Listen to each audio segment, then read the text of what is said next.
The Ducati Panigale V2 and the Yamaha YZF-R9 represent the two hottest new bikes in this next-gen supersport category, and we finally have them here in our hands to test. We're gonna go try them on the street, try them on the racetrack, and see which one comes out on top. But we can't know where we're going until we know where we've been, and that's where the Suzuki GSX-R750 comes into play. The OG, the granddaddy of the supersport category. This was the bike that started it all, but it's also the reason why the supersport category kind of fell into its demise and why more comfortable, more practical bikes like the Ducati, like the Yamaha exist. But does the Suzuki still have a place in this landscape? Well, we're gonna bring it along to find out.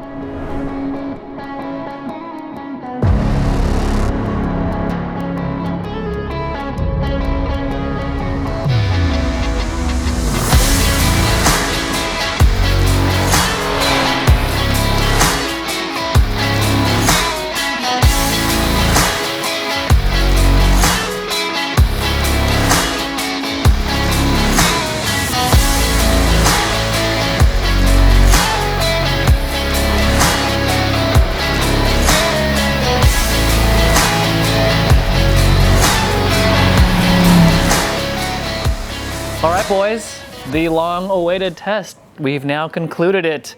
Yamaha R9, Ducati Panigale V2, and the Suzuki GSX-R750. You know, I was really hoping this would be pretty straightforward and easy, and it's not, because these things never are, but I want to know what you guys think. Let's start on the street, and let's start with Ryan. Suzuki on the street, where were you at with that guy? So as soon as we got it, I was interested in riding it, even though I've owned sport bikes. You know, I remember what that was like, but I've had so many naked bikes and adventure bikes that I was like, I don't remember the riding position being too bad on this thing. And I jumped on it and I started riding around my hometown and hated it immediately. But what was nice is that the Gixxer 750 does have like solid smooth torque for like if you are just going to use it for a street bike for whatever reason. The engine is smooth. It does have, you know, good torque for an inline four race bike, but chassis feels nice, suspension feels nice, but yeah, just kind of undone by the riding position. It's not really anything that I'm interested in using unless we're here or in the canyons, in right? this environment. It was also really great in the canyons. Yeah, so yeah, that's a good transition because it seems like you, Nick, were really gravitating towards the Gixxer. Yeah, you know, it's kind of tough to throw any sort of harsh looks at the old warhorse. It is funny because it hasn't been updated in a number of presidents at this point. And the reality is it's a very honest motorcycle. It's an inline four engine. It screams. It makes all of the fun, exciting noises. You do have to put it in the upper range of the power band that we will show in the corresponding dyno graph. But like I said, it's a very honest motorcycle because it has race pedigree. It was designed to be in racetracks, race and do that thing. That's why Suzuki engineered that motorcycle. And so you can take it at face value. It is a one-dimensional bike in that aspect. The riding position is overly aggressive for the street, which is probably why the traditional supersport class as we know it has sort of waned and naked bikes have come up as their usurper, rightful usurper. And every other aspect of it, every other performance and objective measurable aspect of it still shines through. It's still an incredibly competitive motorcycle. The chassis works incredibly well in the street when you are pushing it to some degree. And yeah, the thing that holds it back as a street bike is the flexibility of the rider, so to speak, and what you're willing to put up That's with. why I didn't like it, I guess. Yeah. Not that you know, flexible. there are some objective things that you can sort of complain about with the Gixxer 750 in terms of performance. You know, the low end's not there. You do have to just let it scream to the high heavens to get any sort of semblance of power. But when it does get power, it's going. So I think that's a perfect segue into like why these other two bikes exist in the first place, because the reality was people really weren't buying the Supersports anymore because of various reasons, but like I've come across several riders who just did not want you either did not want to or could not, for whatever reason, rev the piss out of an inline 4-cylinder. Yeah, they don't want to rev that high. They don't know that the bikes can rev that high. I mean, in a street setting, it just feels unnatural, to have that thing spinning up like that, especially the way the industry has gone. To be going 120 miles an hour in second gear. Also, we did that in Mexico, by the way. But I mean, but like when you think about it, like how Supersport sales have just kind of tanked over the past 12 odd years. There's a reason for that, and it's because of. You both kind of said the same things, but you were saying it as a positive and you were saying it as a negative. Well, the riding triangle there's not much positive for anything but the racetrack. And so I agree. I wasn't a fan of the narrow bars that were low, the pegs that were high. I do like revving the bike out at certain times, but those certain times are very specific. When you're just kind of just commuting around and rolling around town and getting from point A to point B, it's not the most practical thing in the world. No. Practicality is a major concern in this overall class, especially the middleweight supersport class that we've seen sort of emerge with the Aprilia R660, the GSX-R. What else am I forgetting there? There's a smattering of them. There is the R7, which is a good segue into the R9. So, still a pretty aggressive motorcycle, all things considered. Oh, yeah, that's the irony, right? Because Yamaha positions the R9 as a streetable sport bike, and then they give it clip-ons that are almost as low as an R1. I was really... And an R6. Yeah, I was really thinking that was going to be a lot more comfortable. But it's not. But at the same time, Yamaha gave us the playbook with the R7. The R7 was supposed to be a comfortable street sport bike thing, and it's not. So why would we expect the R9 to be? That's sort of the thing that I was a bit surprised because, I'm a huge proponent of the MT-09 platform overall, specifically the MT-09 SP. I think that's one of the best performance and value-oriented motorcycles in that entire category. So for me, the YZF-R9 was something that I was particularly interested in. However, the super aggressive riding position does detract from it. Is it as aggressive as the GSX-R750?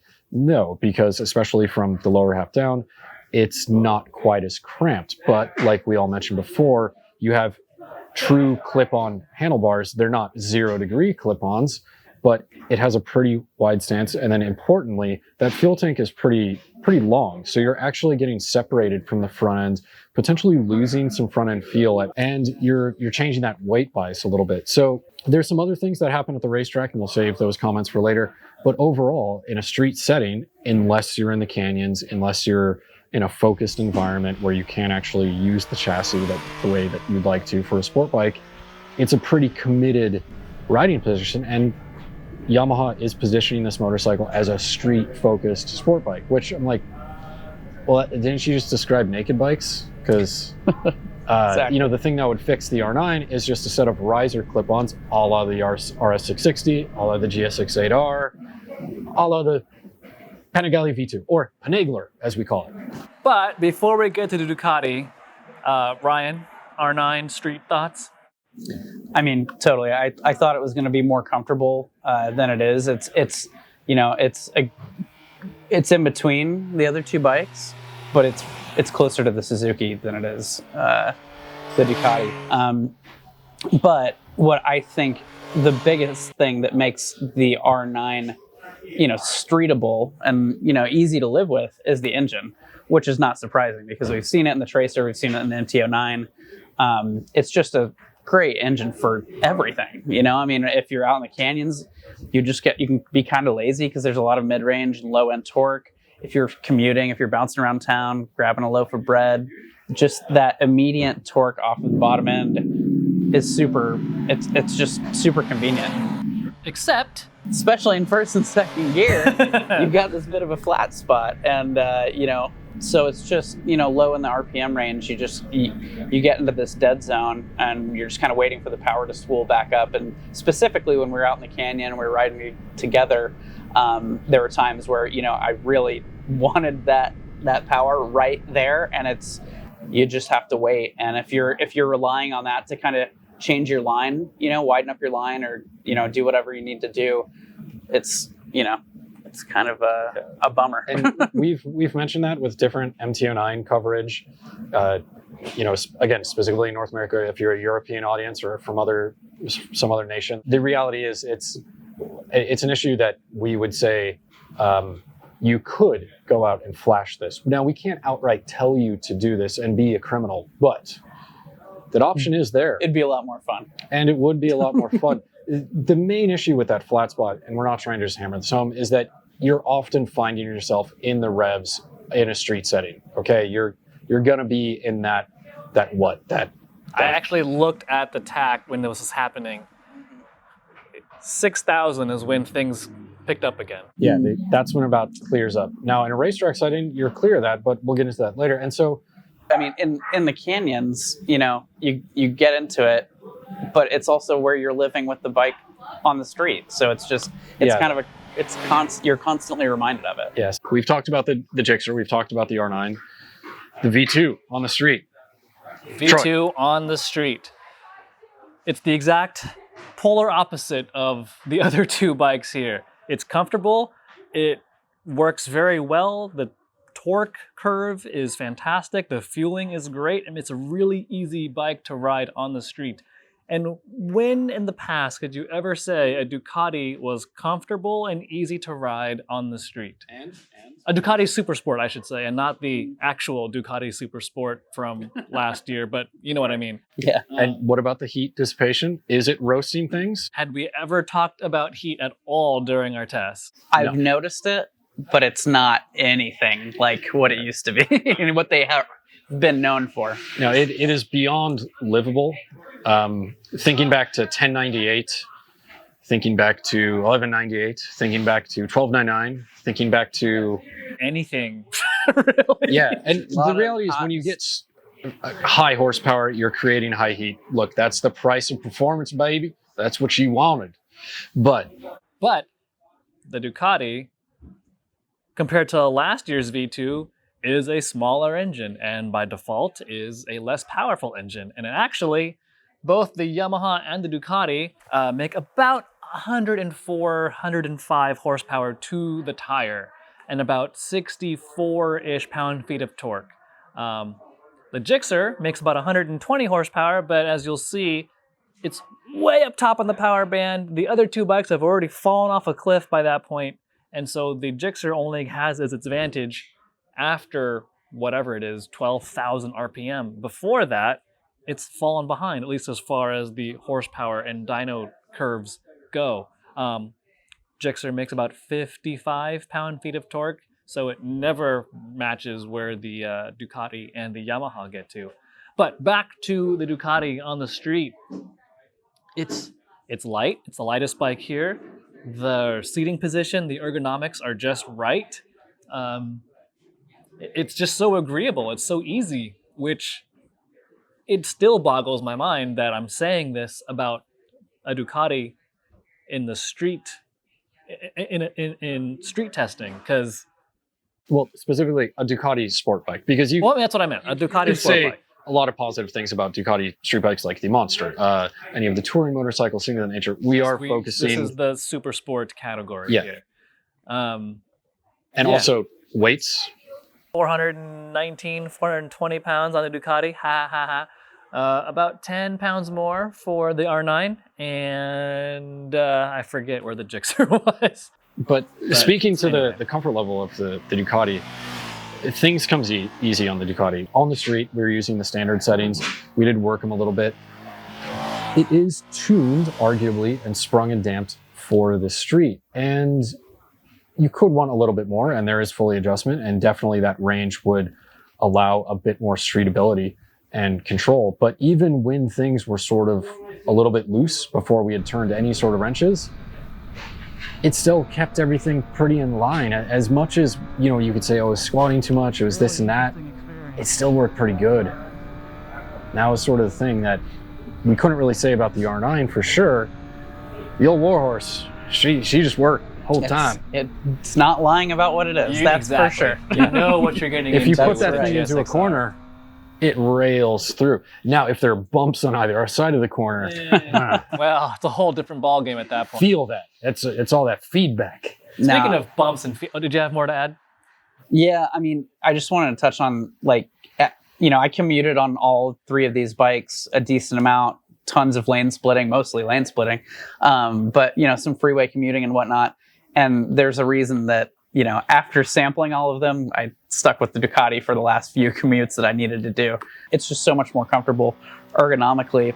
And again, that engine always has torque available. So yeah, it does have fairly short gearing, which sort of accentuates its V-twininess of low-end revs and things like that, and really, really good mid-range. But the comfort level, like I mentioned before, in comparison to the rest of the bikes, the Suzuki is race-bred chassis. The old show stuff still works incredibly well, but you get a lot of feedback through the chassis just as a nature of its true design. The R9 is definitely sprung and damped a little bit more towards the streetable side per the Yamaha's advertising and marketing and things like that. I do think, we could want a little bit more out of the Yamaha suspension on the street side, just a bit more support before things start potentially getting a little bit harsh. But you could over-adjust things, as I did to Ryan, and made his ride home on the Ducati not so fun. yeah, it was really good in the stock setting for the ride. I honestly thought it was going to be way too soft, but for commuting, obviously that was totally fine. And then Nick did what he did to the fully adjustable suspension and adjusted it into A board. I wish it was like that. In the canyons, it worked out great. And because I'm a man of specific taste, mostly pizza, it worked out great for me. However, not so great. You. This is true. But Papa Troy right here, he did okay with the tape. So Another thing that I noticed while commuting I found pretty frustrating, and I think it's frustrating across the board, is this is the base model. So it has cruise control buttons, but you have to pay more to turn the cruise control on. That's actually a good thing to mention. Since we're talking on the topic of electronics, we should discuss the electronics too. So go on. Yeah. So, but it's just one of those things that really irks me. Like, having to pay for any kind of software to get turned on when the hardware is already there is just really frustrating. Yeah, it's like $340 roughly. It's not cheap to turn it on. It feels a bit like subscription-based motorcycling. Not a good look. We are taking, as the Brits would say, taking the piss out of the Ducati for this. But also KTM and BMW deserve buckets of piss. So to continue, for doing the same thing, yeah. For continuing the discussion about electronics, on the Panigale V2, you do have IMU supported electronics, so that means cornering ABS and lean angle sensitive traction control, multi-level in that. The Yamaha YZF-R9 can claim the same. The Suzuki, straight analog. Oh yeah. The most advanced thing you have on there is advanced fuel injection. It's got warning lights. It's got an LCD screen. As Troy mentioned before, throttle response is really good on the Panigale. For me, there was some little bit of like dead zone on initial crack of throttle, really high RPM. You're trying to get back on the gas, but it's kind of a minor niggle that I'll sort of look past a little bit. Let's save those sorts of criticisms for the track part. But when you're buying a modern motorcycle, it is representative of the generation because you're getting modern safety aids with the two bikes. But even then, on the road, I was still more impressed with the Ducati than the Yamaha in most cases, mainly because the ABS is just less intrusive. Again, that's more of a criticism of Japanese design language overall. We often cite that about Honda, Kawasaki, Suzuki. More conservative. Yeah, they're just more conservative. I think the Ducati on the street has a lot of merit. I think a buyer getting into that is going to be quite happy because of the approachable engine, because of the approachable riding position, because of just its general approachability. And that's a very, very high value thing that a lot of consumers and riders can get into. But I do come back to the Suzuki, the honesty of it, the pure brutalness of it. Because let's face it, man, sometimes you want to chow down and just have a whole pizza to yourself, eat that entire slice of chocolate cake, and indulge in something that probably isn't the best idea or the most practical thing on the planet. And it seems like we're making fun of it, but the reality is, I think it rips. It's not comfortable, like, at all, but you know what you're getting into when you hop on a GSX-R. You know where it works really well? Again, somewhere the racetrack. Not on your commute. Yes.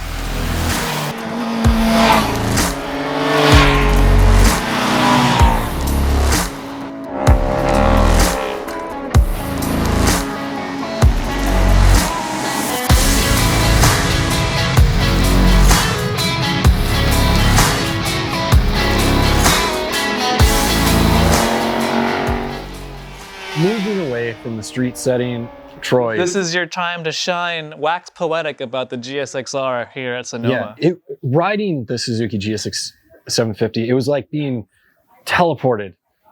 We experienced time travel into a place before internet used high-speed internet, and you had to get internet from CDs that came in the mail with AOL stamped on them. It's very strange times. Frosted tips, the whole thing. Yeah, primitive times. In a racetrack setting, that more aggressive riding position is going to come into its own because you're getting the way you're loading the chassis, you're just able to experience that chassis at whatever skill level you ride at. You're able to get more feedback and do more with it at higher speeds. So that's where this thing shines. And it didn't lie about it. That's what it said. It said, hi, I want to go to racetracks, but I'm street legal because we need to keep the lights on.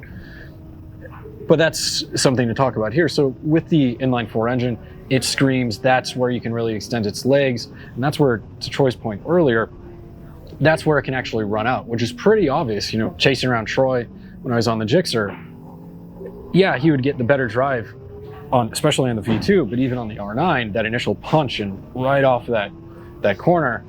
But this thing could finally extend its legs and use the most of it. So, but then you have to be careful because, like we just mentioned before, there's no electronics on the Suzuki.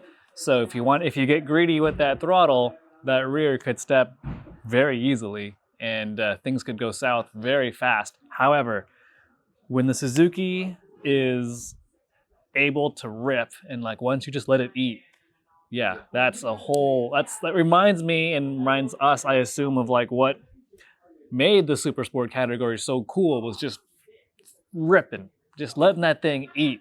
And the mechanical grip that thing produces, it's great. The throttle connection you have, it's great. The initial crack of throttle, it's a bit harsh because it is some dated EFI.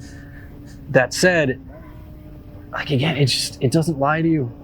I mean, honestly, so you guys are a little bit of a different level than I am when it comes to track days and track times, certainly. So like after having done, I don't know, a couple track days in the last 2 years, getting out here and jumping on the Suzuki for my first laps around Sonoma, also in like 5 or 6 years, I was like very aware of the fact that there weren't electronics to save me. But I mean, like what you just said, it's actually really easy to just modulate in an analog setting. And like, I love, letting the bike rev out. And honestly, it was almost a little easier for me, figuring out the track again and whatnot. I never felt like I was going to high side myself. Maybe had I, bumped up the speed, I could definitely get there to that point for sure. I mean, we can all try harder. But yeah, I mean, it was surprisingly easy. And again, like as soon as I, figured out at least where I was going, I was just so comfortable on the bike here. I was like, perfect. I mean, this is where it lives. It's no surprise the Suzuki lives for the racetrack. That being said, it wasn't the easiest thing to ride for a couple of reasons. One, the lack of electronics was always in the back of our heads of like, well, we got to be very respectful of this power, which comes with the territory. But two, there's just very basic things like there's no quick shifter or auto blipper on this bike. There's still rubber brake lines on it. I mean, those two things alone are huge. Yeah, the rubber brake lines. Yeah, and then the super narrow bars make it kind of awkward to get into a really aggressive position to huck the bike left to right. That said, for me, the actual compactness of the rider triangle did make it easy for me, easier, more comfortable, I should say, once I was hanging off the bike to get in that position when I was leaning off. But yeah, rubber brake lines, that lever was coming right to my fingers pretty quickly. And so, yeah, as a more novice track rider, it was happening to me too. So, And then like having to just blip the throttle to shift a couple of times, like it's whatever. Plus it is the what long it is. throttle throw kind of gets and in the way of that. The throttle throw is super duper long, so you're like having to like readjust your hand to get that throttle wide open. Makes it, and those are all fixable things, very easily fixable. But right now we're testing stock to stock to stock. Which is a good time to mention, if the lap times that they were doing here are correct, the Suzuki was the slowest of the three bikes. And no, it was a second, 1.2 seconds slower than the other two bikes. And I think it's very easy to put that down to, we had to brake earlier because the rubber brake lines were preventing us from doing, hard braking. The blipping with our throttle hand for the shifter cost us a little bit of time. And basically, like, that's enough to cost that sort of time around an entire racetrack. Yeah, I mean, I'm convinced that a quick shifter setup you could gobble up another second pretty easily. And the Suzuki did really well. It could definitely do a little bit better with just some minor upgrades. Oh yeah. And fixable. Finding one of those things on the cheap and upgrading it, great. Moving to the R9, which does have electronics, and it does have a pretty killer. They're pretty good electronics too. Yeah, it's very competitive. Pretty killer auto blip system, pretty killer quick shift system. Gave me no fault of any kind. You could get yourself, especially into the chicane in the backside of Sonoma, and the final turn coming onto the front straight here in the motorcycle configuration. The flat spot in the fueling that affects the MT-09 SP. That definitely comes into play here. But yeah, talking about the R9 in comparison to these bikes, this thing is definitely more at home at a racetrack than it is the street, which is a bit counterintuitive to the marketing language. That said, how'd she do? I mean, the R9, that lag in the throttle application, there's a couple of turns, like you said, coming out of the the chicane there, that last turn here at this track, should be second gear turns, but we're having to take it in first just to get the revs higher so we can drive out of them better. Not a big deal, but at least the throttle application is smooth, the fueling is pretty smooth, the quick shifter works great. Does have cornering ABS, does have leaning intensive TC, wheelie control. All the things. But for me, the awkward part about it was just that fuel tank is so long. It was really awkward for me to get into a comfortable position to really hang off the bike and make the bike transition and do the things I wanted it to do. But it's super stable on the brakes. It's got steel braided lines, but just how long the bike is. Got a longer wheelbase than the Suzuki. Makes it super stable on the brakes. Makes it pretty stable once you're actually leaned over. Getting to that leaned over part is a little, not super confidence inspiring, but not terrible. But yeah, it's got potential. The bones are there. I think with a reflash, waking up that engine would transform it and make things easier to do street or track. And so, the Suzuki did a 152.5, I think. R9 did a 151.2. And then the quickest of the bunch was the Ducati at a 151.1.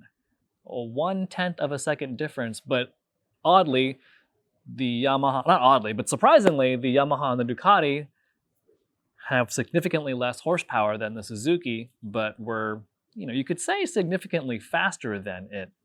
The reason being, guys, who wants to chip in on this one? The lap times come really easy on the Ducati, and that's, like I mentioned before, the accessibility factor. If you can get things out of the way and make it easier to ride, then obviously you're going to ride faster laps, right? So you're going to brake deeper, you're going to accelerate harder, etc., etc. I do think that comes down to the accessibility of the engine that we've already hammered down on. There's more torque, there's more mid-range. You are shifting a lot more on that V-twin than you are the rest of the bikes. But it's got a really slick quick shifter. There are some issues with the quick shifter that we noticed back at the launch. Didn't notice as many hiccups as I did in Spain, but it's still there, and Ducati explains that as a protection strategy for the gearbox, so it's just allowing the gears to properly mesh before really putting down full power. But when you're deliberate with those upshifts and then keep your foot away from the shifter, and then you keep the revs not quite at redline when you're upshifting, I had to learn that throughout the day, but when you shifted that way, I didn't have. So if you ride it the exact opposite of the Suzuki. Yeah. And, with the R9 and its handling, kind of when we were talking about that, the length of the motorcycle, it just requires tons of effort to get through some of those faster corners like the S's, because you're on the gas and you're flipping the bike left to right. Not the case for the V2. Its riding position, you have a wide cockpit. It just kind of feels substantial. The riser, clip-on handlebars, very narrow waist. Like I said, bars give you just all kinds of leverage. Yeah, just huck the bike just where stupid you want it. Leverage. And obviously, is that something that echoed in your thoughts, Brian? I mean, honestly, for me, spinning laps on all the bikes and then, jumping back on the Panigale towards the end of the day, I just felt the most comfortable and definitely did the longest session. Feel like I went significantly faster during my final session, and it just comes down to the torque, the ergonomics, the leverage that you get on those wide handlebars, and then knowing you've got a pretty stout electronics package to kind of have your back if you get in over your head. So on that note, you were happy with the rider aids on the V2? I was. Yeah. I was really happy with the rider aids on the Suzuki. It just turns on. Yeah, it's just there. It's just a key. Push button start. The R9, like I mentioned before, on the street, you could get some ABS intervention. Kind of the same deal here. What about brake feel? Where do we stand on that? Obviously, the Suzuki gets some fade. You get tons of fade because of the rubber lines. The Yamaha, the initial bite isn't super great, but that's a pretty known Yamaha issue at this point. Initial bite's not great, but then the consistency is there. The strength is there the entire time. The Ducati initial bite is stronger than the Yamaha. It's the strongest of the three. And it also has that consistency as well throughout the lever stroke. And so technically, not technically, but the Yamaha has a higher spec caliper than the Ducati. So again, this is one of those things that we always talk about with spec. You can't always read into the spec sheet as if it's set in stone and that's gospel. You need to get out like Stylema. Yeah, I mean those are Stylemas on the R9, which they are good. Those are M50s on the Ducati.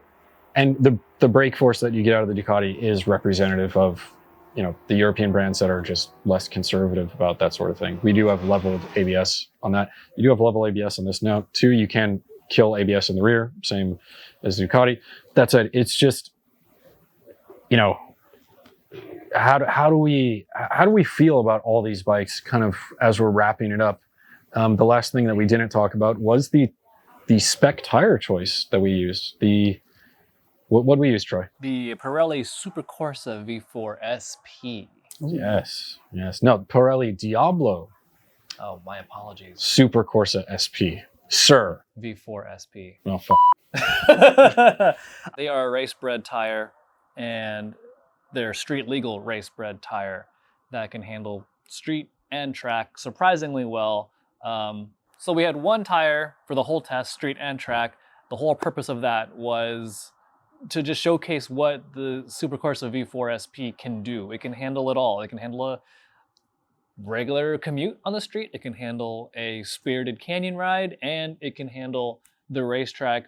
No tire warmers necessary, just a change in tire pressure.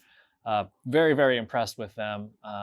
Just a solid product that benefits from the technologies and the lessons learned from racing at the top level. It kind of speaks to the class as well, because these things were not abusing the tires. You go and run a 1000, that tire bill is a lot worse. But we're kind of coming to the end here, guys. So now, where are we? yeah. What do we do? Now is that time where the lightning round. Oh. If you could pick one of these 3 bikes to do it all, street, track, canyons, whatever, basically, which bike is your winner? Let's roll the dice, and I'll go this way. Well, I happen to be looking at her in rosso red. Actually, I don't know if that's the right color. It's red. Yeah, just red. Yeah, the V2 as an overall package, if you want to do aggressive canyon riding, you want to do ostensibly even touring to a point, because I could ride that a pretty good distance and be fine. And then also track days and be, I would say, more than acceptable at a track day. Like you could do some hard laps. The V2 can do a bit of it all. That's not something you could say about the prior Super Quattro powered Panigale V2. That was like the Suzuki, a one-dimensional machine. That was a super sport machine that made 150 horsepower, created a bunch of heat, and it was just a different thing. This is a different animal. And commenters may say, oh, it makes less horsepower, it does this and this and this. That's all true on the spec sheet. It just does more. It did also get the fastest lap time. Yeah. So again, horsepower doesn't mean everything. That's true. Yeah, I mean, I think it's pretty clear. I will say that the Panigale V2, this new 2025 model with the new 890cc twin, it's more super sport than Panigale. You know? There's not really any way to slice. No, it is what it is. And for me, I'm very happy about that. but it is more super sport, the previous super sport model, than it is hard edge Panigale. Far sportier than the super sport could ever dream of. Yeah. But more towards that side. It was the more comfortable, more fun to ride option on the street. You got torque everywhere through the rev range, so it makes it easy to bounce around town, commute, because the ergonomics are good. It's awesome out in the canyons. Quick shifter's great. You got a stout electronics package, and then getting out here, it's all of those things are also true. The Suzuki is a lot of fun to ride around a racetrack, but not really much anywhere else. The Yamaha again kind of falls in the middle for me, but the Panigale V2 is my option for either one. I mean, it's great, and it's a great, well-rounded motorcycle. And it's not that much more expensive than these other 2 machines. Exactly. In the base spec. Yeah, in the base spec. Well, making it a unanimous decision, if to use boxing terms, for me, the Ducati is also the bike. If I had to pick one out of these 3 to do it all, yeah, I'm also picking the Ducati. It's comfortable. It does all the things everywhere. What's there not to like about that? Yeah. It's I can't believe I'm saying the Ducati is comfortable and like all day comfortable and still has like you spend that $340 for the cruise control, and then I would do some touring on it. I forgot about that. So actually the R9 includes the R9 does have cruise control. The R9 is the cheapest bike in this trio, and it has cruise control, which you'll need because you'll be sat up with one arm on the fuel tank. Exactly. But no, for me, to make this a similar decision for all of us, that Ducati, I'm very impressed that Ducati has turned this corner and made rideability a priority, but hasn't lost touch with its performance heritage. It's really, really good. But the next question would be, what's the second bike you're taking home? For me, Old Blue. Agreed. Yeah. Sorry, R9. I would want another crack at the R9 with a flashed ECU. I think that would really help, and our market definitely suffers for it. We're not getting the pureness of the R9 that our friends across the pond are getting. Because the R9 has a lot to offer, but it's held back. It's restricted for reasons beyond its control. So if I had another crack at the R9 with a flash ECU, opinions could change. Yeah, set of riser clip-ons in that bad boy. Yeah, yeah. But as it sits, I'm doing Ducati. Yeah, Take it away. amazing test. There is one bike that's not here that we wish was here, and that's the KTM, the 990 RCR. Who knows when the KTM gods will actually have the ability to make that bike a reality in our hands. We've heard at the end of the year, but Yeah. we shall see. it's a developing situation Yeah. over there. If and when that happens, we'll have to redo this with the KTM and the Ducati, which would be a very spicy comparison. But in the meantime, that is it from us from here at Sonoma Raceway with the Ducati Panigale V2, Suzuki GSX-R750, and the Yamaha YZF-R9. Big thanks to Volant Viveri Track Days. Very cool organization that focuses on low rider count, maximum track time, and just lots of bang for your buck. This isn't the cheapest track day you're gonna find out there, but you do get a lot for your money. And yeah, there was more track time available to us than I think any of us could have actually taken advantage of. So really cool operation. If you have the chance to check it out for yourself, I really suggest you do. So thanks again to the whole team there for having us join them for this track day. And then a secondary thanks to Quad Lock, which might seem like a weird sponsor for a track shootout, but for the street component of this test anyway, the Quad Lock system proved very cool and easy to use and useful for just, putting navigation on your phone, plopping it on, and going wherever you had to go. So Helped us get around the racetrack too. Yeah, well, we could have put GPS, turn left, turn right. But it's a cool system to mount on your bike, to put your phone or whatever else you want to put on there too. So yeah, huge thanks to Quad Lock for helping make this test possible. And with that, fellas, I think it's time for a hearty dinner, right? We're gonna get kicked out of here at some point. Yeah. Thanks everyone for watching. I'm going to direct you guys to the written article at Motorcycle.com. There you're gonna find all of our written thoughts, spec charts, dyno graphs, tons and tons of pictures, and just a lot more information that you'll find there as well. Any closing thoughts, fellas? Nope, I'm ready for that ZA. Yeah.